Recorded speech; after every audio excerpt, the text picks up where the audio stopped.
Ok, alors aujourd'hui on va voir comment, par quelle qualité, par quelles actions on peut devenir connu en santé.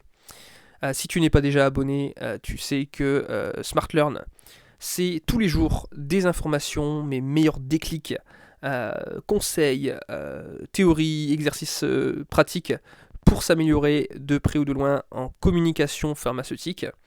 Et on commence maintenant avec la première de mes pistes de réflexion.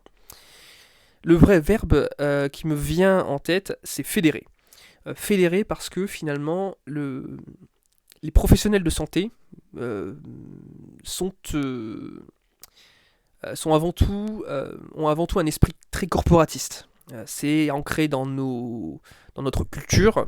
Dès le début de nos études, on apprend à galérer, traverser des étapes difficiles avec les confrères. Les associations étudiantes, c'est pareil, c'est très, les gens sont très liés.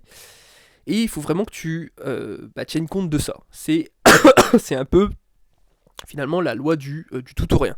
C'est-à-dire que tu ne peux pas avancer seul en santé, parce que c'est un milieu déjà qui est assez conservateur, et tu ne peux pas simplement prétendre mettre un pied tapé dans la fourmilière et devenir connu comme ça. Ça peut marcher dans d'autres domaines pour faire le buzz, mais en santé, tu auras toujours besoin finalement de compter aussi sur des mentors, des personnes plus expérimentées, qui vont plutôt te prendre sous leurs ailes. Donc voilà, c'est vraiment essentiel de penser que les personnalités les plus connues en santé, je m'étais amusé à faire un top 50 un peu sur tous les réseaux confondus, c'est des personnes qui avant tout, j'ai remarqué, ont le charisme de rassembler, et voilà, lorsque ils prennent la parole, ont cette capacité à agir sous le nous, en fait, mettre leur équipe en avant. Parce qu'on est dans un secteur qui est théoriquement altruiste, qui est dans le social, et, euh, et voilà, et je veux dire, tu ne seras pas, comment dire, ça n'est pas en te faisant mousser davantage que tu seras forcément plus connu. Voilà pour ça. Deuxième qualité à avoir, deuxième verbe qui me vient à l'esprit, je t'avais noté euh, savoir produire. Produire, c'est dans tous les sens du terme. Savoir produire du contenu déjà de base. Les doctorants, les docteurs célèbres, ceux qu'on va faire venir sur un plateau TV, euh, en soi, ils n'ont pas de beaucoup plus de différence que leurs collègues.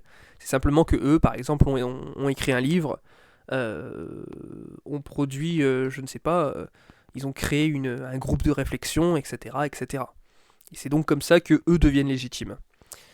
Troisième verbe, c'est le fait d'inventer. Inventer, c'est finalement le synonyme d'innovation. Si tu inventes une start-up en e-santé, forcément tu vas être connu. Donc c'est à partir de ce qu'on t'apprend en cours, etc., euh, les concepts, les théories de la santé, savoir apporter quelque chose de nouveau, donner un nouveau souffle, une application concrète, pour justement te faire connaître. Voilà pour la production. Donc ça, c'est voilà, la production et l'invention en numéro 3, c'est deux qualités un peu jumelles qui vont de pair, et on passe à la quatrième qualité qui est pour moi intervenir. Intervenir, c'est finalement être présent dans les événements de son métier. Il y a une expression qui dit si tu ne publies pas, tu n'existes pas. Et dans cette même logique, on dit aussi que les absents ont toujours tort. C'est-à-dire que, effectivement, c'est se montrer disponible, parce que la santé, finalement, tu ne la quittes vraiment jamais. Tu es toujours professionnel de santé, 7 jours sur 7, 24 heures sur 24. Et c'est un rôle qui peut parfois être lourd, hein, j'en conviens. Mais voilà, c'est la faculté aussi à se montrer ouvert à la formation, au forum, au congrès, etc. etc. Et il y a des mondes comme l'industrie pharmaceutique qui sont pas si énormes que ça en soi. Ça reste des petits mondes mais qui sont très fermés. Et c'est souvent les mêmes têtes que tu retrouves qui accumulent les casquettes. Donc voilà, cette faculté d'intervenir au bon endroit, au bon moment, c'est aussi ce qui va te faire croître au niveau du réseau, etc. etc. Cinquième qualité, mais avant de l'évoquer, le cinquième verbe qui me vient à l'esprit, je voudrais te parler de mon canal Telegram, si tu ne le sais pas, qui est libre d'accès dans le livret Smart Learn dans la description de cette vidéo.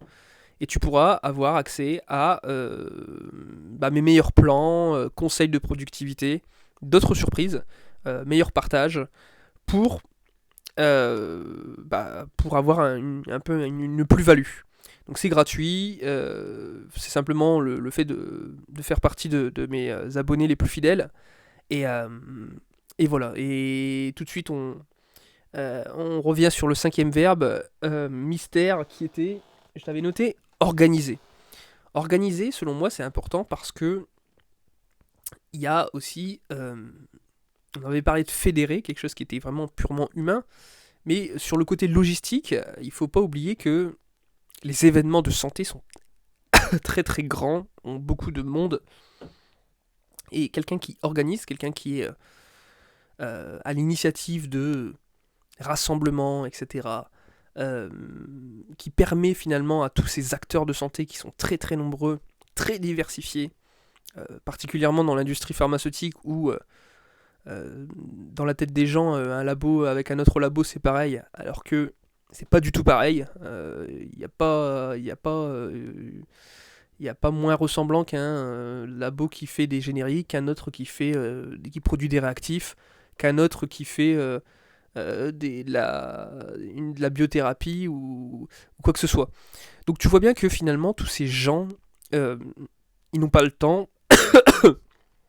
Le fait d'être cet intermédiaire, ce relais, ça te permet d'avoir une place centrale, de rassembleur, encore une fois, et de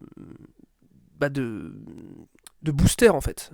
Tu vas booster les gens dans leur évolution et tu vas permettre les rencontres. Et c'est ça qu'on attend aussi de toi en santé à travers les différents événements. Voilà, j'espère que ça t'a plu. Si tu aimes ce sujet de vidéo, ce type de notions, etc., tu peux m'indiquer en commentaire si tu as des sujets similaires que tu voudrais que j'aborde. Et puis on se retrouve très bientôt dans le prochain live Smart Learn ou sur mon canal Telegram. Allez, salut!